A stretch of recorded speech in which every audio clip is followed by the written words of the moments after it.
Or is it the other Welcome way? back, one and all. My name is Eltimar, and we are going to be continuing our Let's Play of Torment, Tides of Numenera. Where we left off last time, we had just arrived in the Sanctuary of Miel-Avest, which we've apparently made less safe by opening a gate. I don't think that's the truth, but we'll see. The boredom slayer.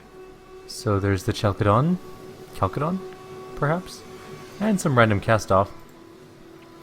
It's the tip of some much larger machine. Perhaps whatever's powering the shield generators around the sanctuary. It hums softly, almost musically. There's Melmoth Leviarm. The Chalcedon. Chocodon, whatever. This man is less flesh than muscle, running in corded bands from his thick neck down his broad chest, wide arms, and calloused hands. He focuses on you, his cold eyes flicking from your face and the shape of your tattoo to the width of your shoulders, like a prospective buyer sizing up a particularly dangerous animal. Then he smiles, and it is as wide and genuine as any you've ever seen.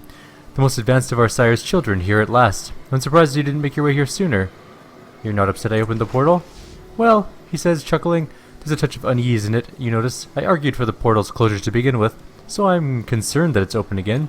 But I trust that our sire knew what he was doing when he made you, so I have no doubt that the weakening of our defenses is a smaller part of his greater strategy. Makina chuckles to herself. The large man turns her way scowling, and she holds his gaze. He is the one that looks away. Who are you? I am the Chalcedon, commander of the Changing God's forces in the endless battle, the guardian of his grand design and his champion. He raises a self-depreciating hand. Not that our sire truly needs my help, of course, but some here, in the very land he created for us, would rather acknowledge all he's done for us. He shakes his head slowly. Some of these disagreements can be resolved through debate, but not all, of course. Not all. Have you seen the Changing God lately? No, but that's not unusual, he says. His strategies absorb most of his time, which is why he leaves most of his work in the endless battle and the diplomacy in Miel-Avest to me. He flashes a grin, and as you might imagine, he measures time differently than us. He chuckles. It's been a number of years since I've seen him. I doubt our sire has noticed. You almost don't spot the unease beneath the grin. That hurt. Tell me about the grand design. As you know, he moves from body to body, and he does this to test the capabilities of those bodies to their fullest to ensure their strength. And when he has done so, he gives them to us, gives us life so that we might continue using them in the service of his plans. He's like a sculptor, honing his art. He raises a finger. So you see, he's not flitting from body to body like some manner of vapid insect. Each cast-off is an improvement over the last. He lays a hand on your shoulder. And that means, of course, that you are the best of us and the most suited to help us end this conflict. Makina snorts. The Chalcedon completely ignores her. The sorrow will find us, he says. Before that happens, we must end our conflict with each other. We must prepare our defenses. We must find some way to stop it. I'm looking for a cast-off named Mazoff who can repair the resonance chamber in Sagitt's Cliffs. I am assured that will stop with the sorrow. Of course, he says, his eyes agleam. Our sire told me of the plans to build it. I should have known. He lays a bracing hand on your shoulder. Speak to Ediris, if you haven't already. She will know where to find this Mazoff. What's the endless battle all about? In gratitude, he says with a deep calming breath, our sire gave us long lives and powerful gifts, a home to protect us from the sorrow. He barks a laugh. The first cast-off wasn't content. She spread lies about our sire and turned some of his children against him. He presses his lips together. She's dead now, but the damage is long done. Our family is divided. The First's army would see us destroy the Changing God and seek freedom from his place for us. He growls under his breath. They are stubborn children, refusing the medicine that will save their lives because the taste isn't sweet enough to their liking. Alright then, well, that's interesting. There's some random cast-offs. There's Melmoth Leviarm. Melmoth, talk to me here, bro. What are you doing? Your eyes are drawn to the tattered leather robes and the profusion of tubes that wire this man. He is lighter skinned with piercing eyes and a hideous pitted scar on his face. He could be handsome, but centuries of neglect have ravished his looks. He sees your companion and hisses, Makina? Her voice is flat and measured. Melmoth, you know, I've always wondered, if you were to die, would your followers eat you? Yolen, for instance? How did that ever turn out? Yolen, ha! There's a name I haven't heard for some time. Your old friend left an inedible corpse, probably to hide the crimes you and he planned. Now look, you've been away for a while, and I understand your memory isn't what it was, he trails off. Did I dream someone telling me that? Was it a vision? Bah, no matter what I was saying. Something about my memory, a trenchant and witty comment about my powers of recollection, no doubt. His only reply to her is a long and unpleasant sneer. He looks at you and says, You travel in bad company, sibling. Anger her, and she'll find a way to scar you, even if she leaves no other mark on the world. Likely she'll leave pain. It is an immortality of sort, I suppose. He barks out a short laugh. Cast off humor. You'll learn. Tell me about yourself, sir. His lopsided smile is more of a grimace. I'm Melmoth Leviarm. I'm the creator of the Dendra O'Hur, the greatest, or at least most innovative, of the brotherhoods that seek to pass along knowledge from one generation to the next.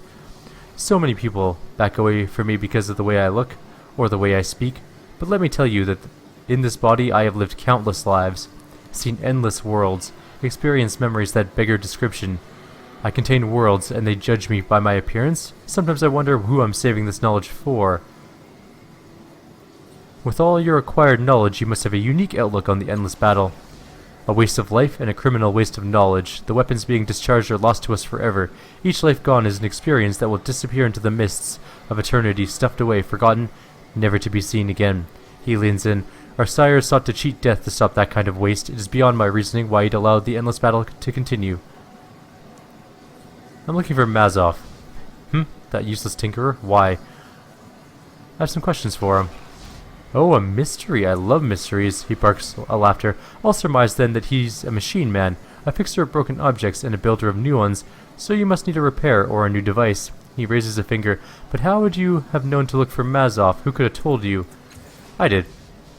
Must you ruin my conjecture, Metkina? I was enjoying the mystery. He turns to you. To answer your query, I do not know where Mazov is. I suggest asking Adiris. Tell me about the Dendra O'Hur. They call us the Eaters of the Dead. We take the knowledge from their fading flesh. Every life flickers and dies, and when knowledge disappears, the world grows darker. The rain of death washes away experience. I want to preserve. Each of the Dendra is a library of experience. The feral grin flickers on the mouth and vanishes. Every life that vanishes is a loss. Every person living has a story. The secret keys of history hide there. I want truth. I want exposure. I want knowledge. I want knowledge to live. What about the other cast-offs? He leers an ugly smile. They're idiots and fools. They think their shields can protect them from the sorrow forever. I came here to retrieve some research, and every time I come to think of how much knowledge is in their minds and their bodies, I wish they would just die already so I could gain access to their wasted experiences. He scratches a small inflection on his hand. On the other hand, they're the closest thing I have to peers. Gods, what does that say about me? Okay, bye. Alright, Ren. You can do this. There are several more people. There's Andronis, Santan, and Ramasiro, and Elkashai. Alright, Andronis. This man is flushed and angry. Veins throb on his forehead, and his eyes are focused on his companion. Stop talking, Rama. He spits each word, gripping his weapon belt with bloodless fingers. Stop talking, or I'll prove you wrong right now. Ah, but it wouldn't do anything of the sort, Rama replies, grinning as though she intends to eat the man whole and screaming. Even this argument is part of his plan. Do what you have to, Adronis. If not for the law, you'd already be dead, he says, and spits at her feet. Traitor, fool. You child, she says with laughing scorn. You ingrate. Enough. They freeze mid-shout, breathless and silent, and turn towards you. They blink in unison. What are you arguing about? Best stay out of it, Andronis says, slashing there between him and Rama with his hand. Even a second of her boot-licking nonsense is a waste of your time. Hide from the truth all you want, Rama says, shaking her head. You know I'm right, you know it. Neither of you actually told me what you were arguing about. Of course I didn't, Rama says, grinning. Andronis never lets me get a word in edgewise. Why should I, Andronis says, with a bitter laugh. All of your words are his, and I've had enough of him for a lifetime. Tell me what you're arguing about. Grinding his teeth together, Adronis merely shakes his head. She chuckles under her breath and runs an easy hand over her scalp. How long have you two known each other anyways? Too long. Agreed. What are you arguing about? They don't even know what they're arguing about. They're just being idiots. They really are stupid. They should be eaten. The slim cast-off looks to be in his late teens. He carries an odd-looking device that resembles a scorched circle, and it's not hard to draw the connection between it and the red mark of recent injury that travels along his forehead and under his hair. The man seems confused, hesitant, as if he has so many questions that he isn't sure which to ask first. I want to ask. I'm not sure, he gives a shaky smile. I want to ask you a lot. We all do. She studies his face and comes to a conclusion. I don't know him, she mutters to you. He's a newer cast-off, at least within the last century. Looks like he's been worse used than all the rest of us. What kind of questions did you have for me? You forced your way through our portal, he says. You kept us safe from the sorrow. Now it's open. He swallows, eyeing you reproachfully, carefully. You feel a stirring of forces around you. You were reckless, he blurts, avoiding your eyes. You exposed us, maybe killed us. I don't want to die. He's on the verge of tears. You need to tell me how bad it is, and I need the truth, he says, raising his eyes again. Have you seen it? Have you seen the sorrow? Yes.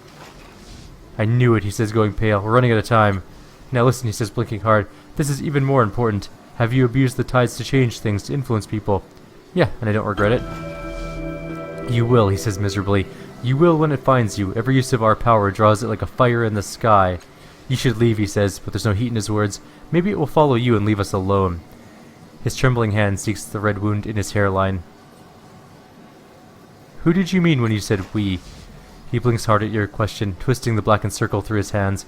I once fought in the endless battle, found this in a giant clay hand, trapped on a half-shattered block of stone. I took it, he shakes his head, as if denying the memory itself. Put it on. The circlet spins through his hands faster and faster. I saw darkness, knew I was inside the owner of that hand. A clay automaton, imprisoned, knew I could control it. He shivers. I did. Broke it free from the stone, used it in service of our sire for many years, thought of it as my armor. He blinks hard again, like a man trying to dislodge the thought with his eyelids alone. Then, a war construct collapsed on the automaton, crushed it, and the crown burned. I remember screaming, then 100 voices in my head, arguing with each other, shouting, fighting. Another hard blink. The automaton wasn't armor. It was a container for gods. Did you say gods? Yes. My armor wasn't a tool. It was a locked chest with a hole inside, a deep hole full of terrible gods. Rin, can you help him? I can try, she says, hunkering down to examine Elikshai's eyes. Her small smile falls into a frown, then she winces. I don't understand these gods. They aren't like any I've ever met. They don't speak anything like a proper god. They are rude. She cocks her head to listen more. All believes they are prisoners and not gods after all. She looks up at him and sad and says, I offer apologies, sir, for I cannot help you. Elkashay nods glumly, unsurprised. Do you want to ask me any more questions? No, I don't. He avoids your gaze. You should go. Go before it comes for us all. What was the last battle like, or the endless battle like?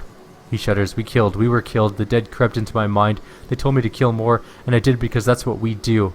It's in our nature, you know. We're worse than animals, cast-offs, humans. Whether created or evolved, we are all inclined to conflict. What do you think's in your head again? Gods, he says, many. Arguing. Okay, bye. Crazy person. There's a dearest, but we're gonna hold off on him or her for the moment.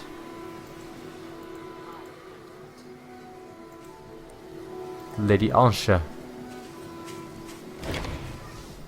Look at this, the woman declares. Our wayward brother in the flesh. She spreads slender hands, delicate spider ropes of metal thread run through her fingers, studded with circular nodes that look too purposeful to be mere jewelry. The name's Ansha, she says. Lady Ansha. But don't let that scare you off. I rarely sell Numenera. Or I sell rare Numenera, and a place to rest at a fair price. I can also upgrade certain clothing and equipment, but that's a bit more expensive. She gives you an assessing eye. Take a look at what I've got, she adds more quietly. My prices are high, but you look like someone who values your friends, and my work here will keep them safe. She claps her ornamented hands together with a clink. So what do you need? Let's talk about those upgrades. Sure thing, she says. But in case I wasn't clear, I can't do much with what you're wearing. It's pretty good as is. Your friends, on the other hand, I can help with. Who needs work done? Eridus. I don't need upgrades, Eridus declares. Outraged, he immediately falters. Do I? You might, she says, frowning as she examines your companion. Let me take a look at your doublet and undershirt. I could do something with slits? Possibly slits. Maybe vents. 75 shins, and we're square. Do it. Good, she says, lacing her wire-strung fingers together. Wholesale, please. Do I have to, he says, but he offers you a small smile as the threads of his clothes begin to moving of their own accord. Thank you, my friend. After a few moments, she claps her hands. Anyone else? Makina.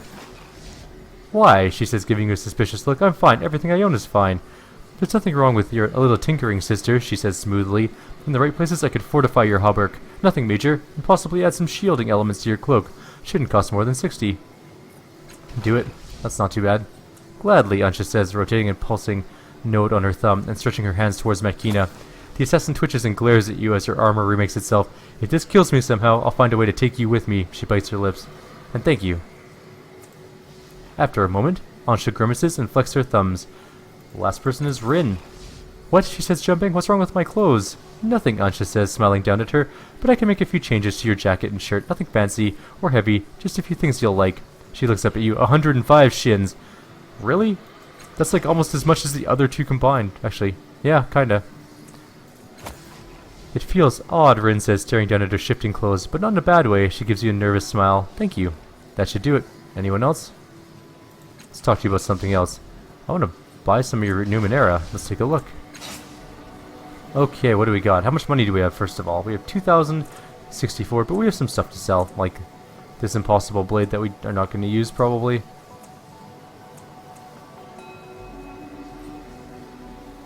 I think I'm going to get rid of the Psychic Guard. Oh, we can definitely get rid of that sphere, right? Yeah. Get rid of that sphere. Can we sort this by, like, oddity and stuff? Because that would be useful. Get rid of that.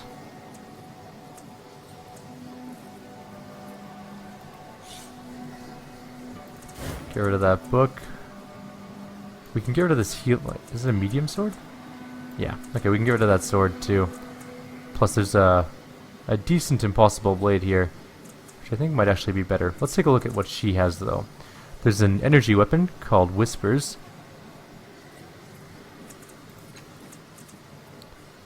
It is. Wait, what am I wearing? Oh no, sorry. I was looking at the wrong thing. We're using Whispers. That's a great axe. We're not going to use it, obviously. Slug Spitter is a medium ranged weapon. It's like a shotgun type thing. Sting Charge, light ranged weapon.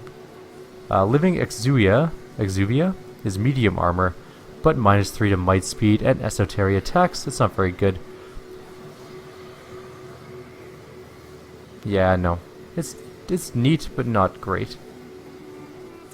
What is this, though? The Runic Blade of Tol Denor. Heavy melee weapon, artifact, might.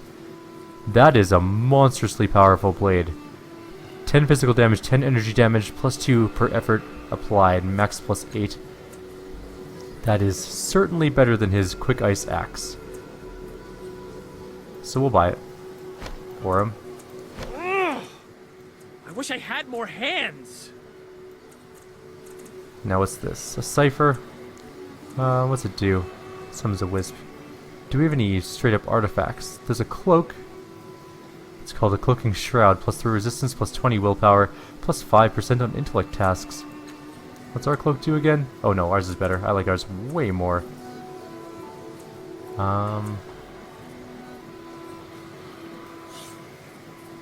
Ooh, this is the other half of the ring, I think.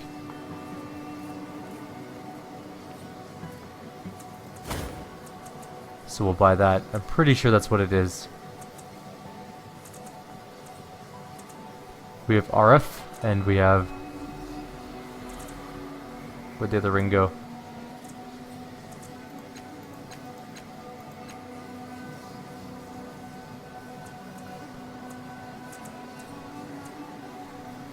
There it is. Vareth and Areth. I'm pretty sure we can combine them to make a cool ring. Let's try it out anyways. That is Child's Grace, a bonded item, plus 1 in Persuasion. Yeah, pass. I think that's... Oops. I think that's good. Eridus, did you really fall out of the sky?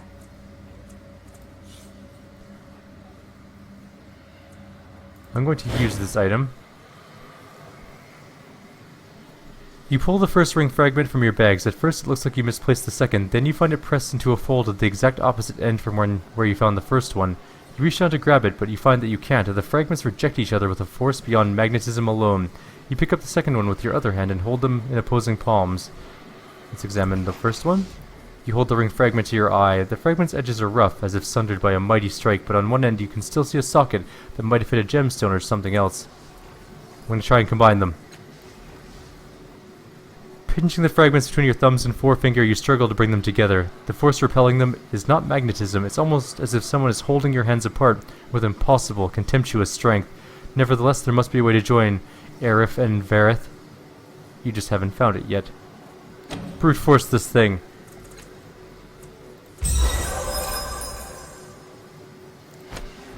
Ever so slowly, you force the ring fragments together, pushing your way through the massive force repelling them. The closer you bring Aerith and Vareth together, the more they seem to resist. Beads of sweat form on your forehead and your muscles scream in agony. But then finally, the moment you force the rings to touch, the repelling force completely dissipates, and the two fragments eagerly latch onto each other. The complete shadow ring lies in the palm of your hand, shimmering with barely restrained power. It is +4 resistance, +2 relativistic damage on attacks. That's pretty cool. We should probably use it, because why not? It's a shadow ring.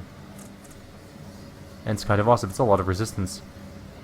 I'm going to get rid of the ebon eyes. Oh, it's an ornament. Right, what are we using? Yeah, you know what? That is exactly what we're using. We're going to lose a little bit of armor, because we lose the adaptation thing. But you know what? We'll give that to somebody else. Here, have a ring. Congratulations on your new ring. You don't have any artifacts at all? What do we have lying around that she can use? There's an ornament. Use that. And what else do we have?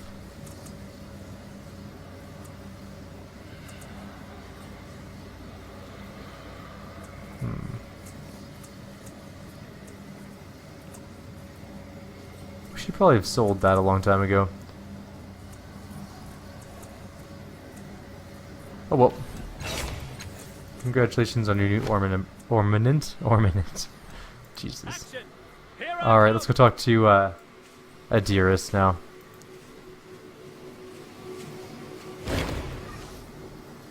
Even among all of your siblings in Havest, this woman is remarkably beautiful. Clad in a robe of myriad colors, she carries herself with a distinct grace and ease. Her skin is dark brown, her hair a rippling midnight black. Her violet eyes blaze momentarily as you approach, and she holds up her hand. Her voice is musical and sweet. You are most welcome here, brother. I am Adiris. I am the peacekeeper of Havest. Word of your birth and exploits has reached us already, she smiles. News travels fast in the cast-off world, as I'm sure you've already seen. I know your desire to speak to Mazoff. I've even heard a rumor that you can alter the past, that you restored Matkina. This is strange to me, for I have two memories on the subject, one in which Matkina is whole, as we all know her now, and another which her mind is incomplete, she laughs. Perhaps my mind is the one that's incomplete. I remember it, Adiris. The attack on Koln village, where Paj destroyed my friends. You remember that? In another timeline, Tosh used his mind wipe on me. He filled my mind with holes so I wouldn't remember, and he ruined my life. I tell you that my memory of that time has changed. I'm whole again. She raises an eyebrow.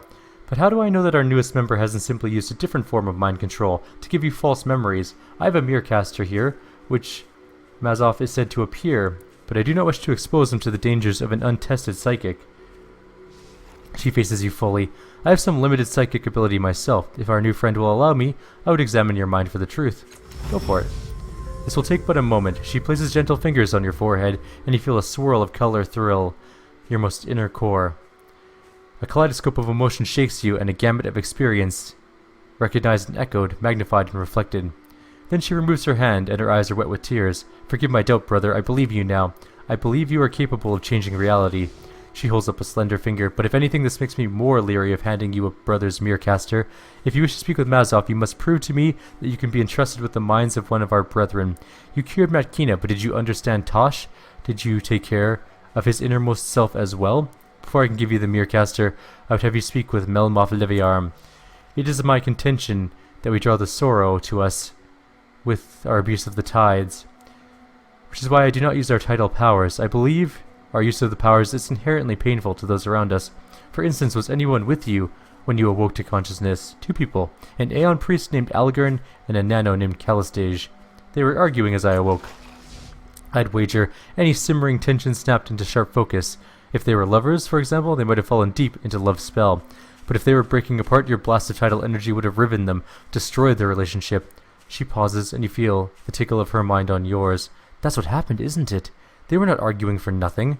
Go see Melmoth. Ask him about the tides. When you've done that, we will speak further. Okay. I can do that. Rin asked to speak with us. You can see she has the, What was Adiris talking about? The tides, I mean. Tides are a thing an ocean has, not a person. What did she mean? The tides are an invisible force. My body uses them to stay alive, among other things. other things, she said thoughtfully, like hurting people. I try not to, but not if I can help it. Good, that's good. The woman who stole me, Toll, used to do that to me. She said it helped her, that she'd kill a grown-up if she couldn't use me. She brings a hand to her mouth. She hurt me. Made me feel sick, sad, and dying. I wanted to die a lot. That's why I ran away.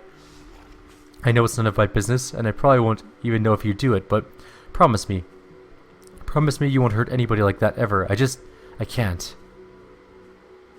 I won't do it unless it's absolutely necessary, like to save your life, for example. She nods, her face serious. That makes sense. I'll accept that. And that is where we're going to end off today. You want a job done right? We have to talk to Melmoth Leviarm next, but that will be in our next video. We're not going to do any more today. Next video should be on Sunday. That's okay, you got 5 for the weekend. That's quite a lot. Like always, if you have any suggestions or comments, please leave them below. Otherwise, I'll see you guys next time. Take care.